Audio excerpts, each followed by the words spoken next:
Gray, tell. Check it.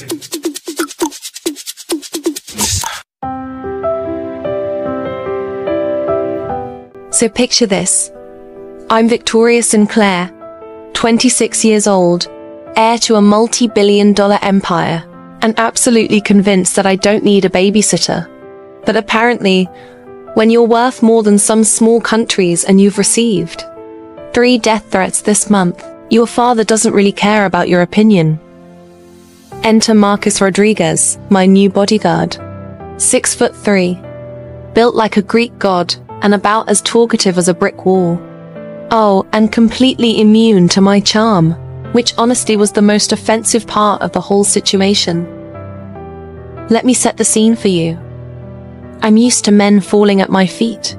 I mean, I'm gorgeous, I'm rich, I'm witty. What's not to love, right? But this man shows up to my penthouse in his boring black suit, looks me up and down like I'm a flight risk, and his first words to me are, "Ma'am, we need to discuss your security protocols." Ma'am? I'm 26, not 66. I told him to call me Victoria, and he just nodded and said, "Yes, ma'am." I swear I saw the ghost of a smirk on his lips. The first week was absolute torture. This man followed me everywhere, and I mean everywhere. Shopping at Bergdorf's? There he was, standing by the dressing rooms looking bored while I tried on a dozen outfits. Lunch with the girls at that cute cafe in Soho. He's sitting at the next table, scanning the room like we're in some action movie. But the worst part, he had opinions about my lifestyle. Apparently, my daily Pilates class was a security nightmare because of all the windows. My weekly mani-pedi appointments were too predictable and created a pattern that could be exploited. Even my favorite rooftop bar was deemed tactically disadvantageous. I tried everything to get a reaction out of him. I wore my most revealing outfits. Nothing. I flirted shamelessly. Stone face. I even pretended to trip just to see if he'd catch me. And yes, he did. But then he immediately set me upright and asked if I needed medical attention. The man was infuriating. One morning, I decided to test his limits. I announced I was going for a spontaneous drive to the Hamptons. Alone. In my bright red Ferrari.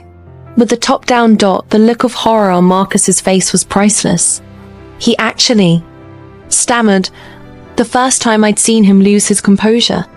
He explained very patiently, like I was a toddler, that spontaneous trips were dangerous, that the Ferrari was a target on wheels, and that he would be coming with me whether I liked it or not. Well, I didn't like it, but I also wasn't about to back down from a challenge. The ride to the Hamptons was hilarious. Picture this stoic, serious man folded into the passenger seat of my Ferrari, his knees practically touching his chin, trying to maintain his professional dignity while I'm speeding down the highway with music blasting and my hair whipping around like I'm in a music video. Every time I'd accelerate a little too fast or take a turn a little too sharp, I'd catch him gripping the door handle. But he never said a word. Professional to the core, even when I was clearly driving like a maniac just to mess with him. When we got to my family's beach house, I decided to really torture him. I announced I was going for a swim. In the ocean. Alone. That's when Marcus finally cracked. He started going on about rip currents and how impossible it would be to secure a beach. And did I have any idea how many approach vectors the ocean provided for potential threats? I just laughed and told him he was welcome to join me if he was so worried. I figured there was no way this serious, buttoned-up man owned a swimsuit, let alone would actually get in the water with me. 5 minutes later, Marcus walked out of the beach house in swim trunks, and I swear my brain short-circuited. Remember when I said he was built like a Greek god? Well, turns out the suit was hiding some serious sculpture underneath. I'm talking ABs you could bounce a quarter off. shoulders that could carry the world, and this tattoo across his ribs that I definitely hadn't expected. Suddenly, my little game of annoy the bodyguard became try not to drool over the bodyguard. I spent the entire swim trying to act normal, while he stayed exactly 6 feet away from me at all times, scanning the beach like sharks might be plotting my kidnapping. That evening, I convinced him to have dinner with me instead of standing guard by the door like a statue. I figured if I was going to be stuck with him, I might as well try to figure out what made him tick. Getting Marcus to talk about himself was like pulling teeth, but I'm nothing if not persistent. Slowly I started learning little things. He grew up in Queens, joined the military right out of high school, served 3 tours overseas before getting into private security.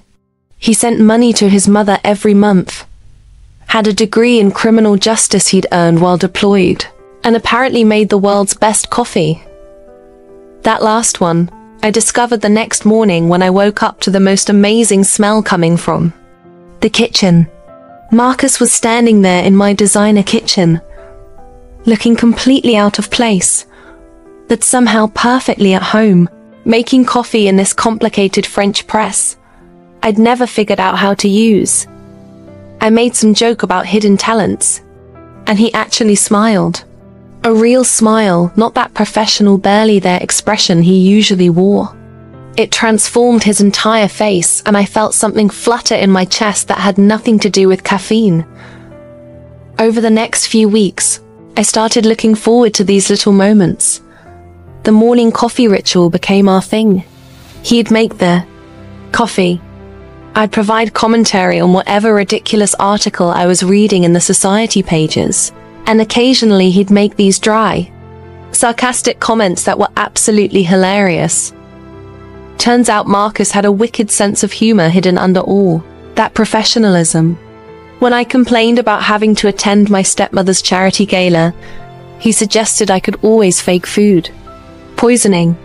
When I whined about my personal trainer being too intense, he offered to teach me some practical self-defense.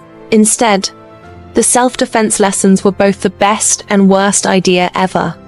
Best because I got to spend an hour every day with Marcus's hands on me, adjusting my stance, showing me how to throw a proper punch.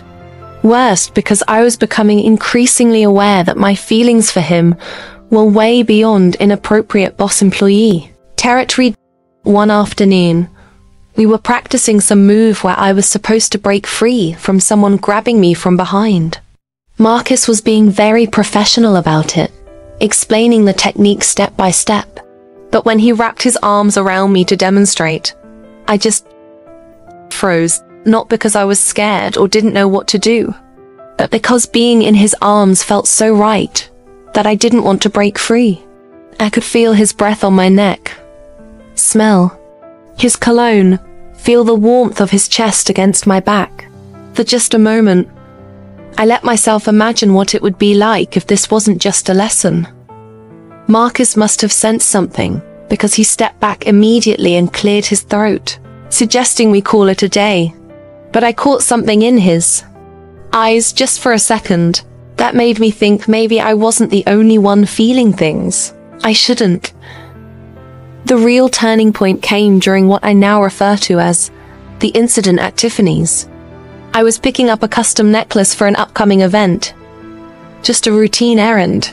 But apparently, someone had tipped off the paparazzi. Because when we walked out of the store, there were photographers everywhere now. I'm used to photographers. Comes with the territory when you're rich and fabulous. But this was different. They were aggressive, pushing, shouting questions about my love life and my father's business dealings. One of them got too close, actually grabbed my arm trying to get a better shot. Before I could even react, Marcus had stepped between us. The photographer found himself on the ground, looking very confused about how he'd gotten there. Marcus didn't even look ruffled, just calmly took my arm and guided me to the car, while the other photographers suddenly decided to keep a respectful distance in the car. I was shaking, not from fear, but from adrenaline and something else I couldn't quite name. Marcus kept asking if I was okay, if the photographer had hurt me, his professional mask slipping enough for me to see real concern in his eyes. That's when it hit me. I wasn't just attracted to Marcus. I was falling in love with him. This man, who made me coffee every morning, who listened to my ridiculous stories, who would literally throw himself between me and danger without a second thought. But I also realized how impossible it was. He worked for me. He was paid to protect me. How could I ever know if his feelings were real or just part of the job? I started testing the waters, dropping little hints, finding excuses to touch his arm or stand a little close. He was always perfectly professional, but I started catching these moments. The way his eyes would linger on me when he thought I wasn't looking, how his jaw would tighten when other men flirted with me at events, the way he'd smile at my terrible jokes when he thought no one was watching. The breaking point came at my father's annual charity auction. It's this huge event, hundreds of people, and I was expected to be the perfect daughter. Charming, elegant, and single enough to attract donations from wealthy bachelors. I was working the room, playing my part, when this awful man, some oil executive with wandering hands and whiskey breath, decided I was his entertainment for the evening. He kept touching my waist, my arm, getting closer every time I tried to step away. I could handle it, of course. I've been dealing with men like him my entire life. But when I glanced over at Marcus, the look on his face was intense. His hands were clenched into fists, and he was watching this man like a predator watches prey. When the oil executive finally cornered me on the balcony and actually had the audacity to try to kiss me, I heard footsteps behind us. Marcus appeared like some avenging angel, and suddenly the oil executive was very interested in returning to the party. Alone. I expected Marcus to lecture me about wandering off without him, about security protocols, about staying where he could see me. Instead, he asked if I was all right, and when I nodded, he did something completely unexpected. He cupped my face in his hands and kissed me. It was supposed to be just a moment, just a reaction to the stress and adrenaline of the evening.